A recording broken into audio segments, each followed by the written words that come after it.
neighbors, welcome back to another episode of Cooking with Neighbors. It is I, Jerry Ellen, and in today's video we're going to be making New England clam chowder.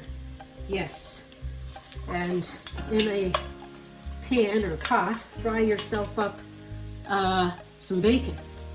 Probably 6-7 strips of bacon until you get them all nice and browned, and because you're gonna want bacon bits. I'm gonna remove this from the pan, and we'll get on to the next steps. If your bacon has a lot of fat to it, remove all but 2 tablespoons, say, of the bacon fat, of the bacon grease. Now, to this, 2 tablespoons of butter. Hope you're all doing great. It's fantastic.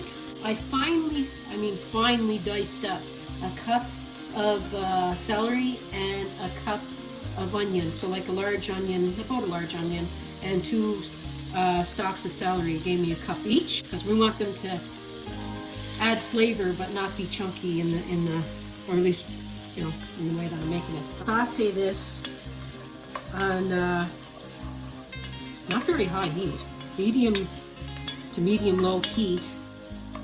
Want to soften up our onion and celery. I don't want it to turn brown, so that's going to take probably 7 minutes. I have a friend here, a very nice supporter named Ronald, and he said that he likes New England clam chowder, so this recipe is for him and for you all too, but dedicated to Ronald. They've been sauteing now for a good 5-7 minutes, and they're softened. And if you find that you don't have a lot of oil left, feel free to add more. I'm going to add another tablespoon of butter. More like 3 teaspoons of minced garlic. You can add more or less, leave it out, it's up to you. This recipe is just a guide. If you see something you want to eliminate or you want to add more of, you go ahead. So I'll give that a few seconds in there until we start to smell the garlic and the butter cooking together, nice and nice. Now I'm going to add 1/3 of a cup of flour. I'm over a medium flame now. I'm going to cook the flour for a few seconds or so until it gets pasty. Okay, now this is what I'm going to do. This is 2½ cups of chicken broth. I'm going to get a whisk. Add I'm going to strain. You're going to get 2 or 3 cans. I got 2 cans of clams. How many? 284 grams. Now back home, growing up, my hubby and I, when we were young, we lived down in Cape Breton. We would go to the beach when the tide was out, and we would dig for clams in the sand. It was a lot of fun, actually. So I'm going to strain these, and I'm going to measure out. We want 2 cups of 2 cups or so of clam juice. So this should give me a cup. Now, because I don't have enough clam juice out of there, I have this. So I'm going to top it up. Yeah, we would even barbecue the clams. So 2 cups. Now you can mix up the liquid measurements. If you want, you can do 2 1/4 cup of each, like the chicken and the clam juice, or 2½ of one, 2 of the other, whatever. Up to you. Turn that up. 4 cups of potatoes. 2 bay leaves. A teaspoon of dried parsley. 1/2 teaspoon of oregano, dried. And 1/2 teaspoon of dried thyme. I'm not going to add salt for a bit. I love clams. Man, we used to go to get deep fried clams. My goodness. So good.